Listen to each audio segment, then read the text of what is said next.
संभाजीनगरमधील doctor Babasaheb Ambedkar Marathwada विद्यापीठामधील संशोधकांच्या वसतिगृहामध्ये धक्कादायक वास्तव समोर आलंय। तब्बल 52 खोल्यांपैकी 42 खोल्या या रिकाम्या आहेत। वसतिगृहामध्ये केवळ 10च्या घरात संशोधक विद्यार्थी राहतात। मात्र रखडलेले प्रवेश, घटती संशोधक संख्या आणि प्रशासनाच्या धोरणांमुळे ही परिस्थिती निर्माण झाल्याची चर्चा आहे। याचा आढावा घेतला आमचे प्रतिनिधी सचिन जिरे यांनी।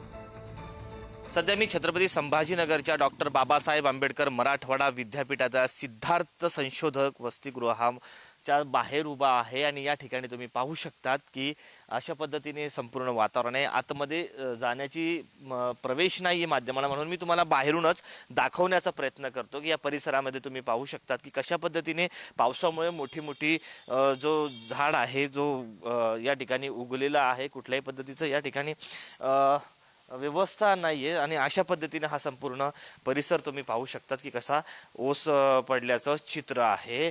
या परिस्थितीमागे संशोधक विद्यार्थ्यांचे रखडलेले प्रवेश, त्याचबरोबर संशोधनासाठी घडत चाललेली विद्यार्थ्यांची संख्या आणि विद्यापीठाला या प्रश्नावर मार्ग काढता न आल्याने हे भीषण चित्र निर्माण झाल्याचं बोललं जात आहे।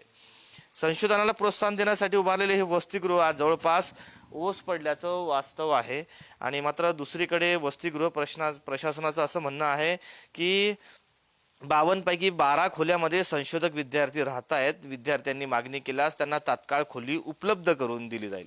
परंतु प्रश्न केवळ खोल्या उपलब्ध करून देण्याचा नाही आहे, प्रश्न आहे संशोधन क्षेत्राकडे विद्यार्थ्यांचा कमी होत चाललेला ओढा, रखडलेली प्रवेश प्रक्रिया आणि रिकामा पडलेल्या कोट्यवधी रुपयांच्या पायाभूत सुविधा। हा वसतिगृह ज्या काही वसतिगृहात राहण्यासाठी जागा नव्हती, मात्र आज घडीला या वसतिगृहामध्ये अनेक खोल्या रिकाम्या आहेत। त्यामुळे कुठेतरी जी चर्चा आहे ती सत्य आहे का, असा देखील एक प्रश्न आता उपस्थित केला जात आहे।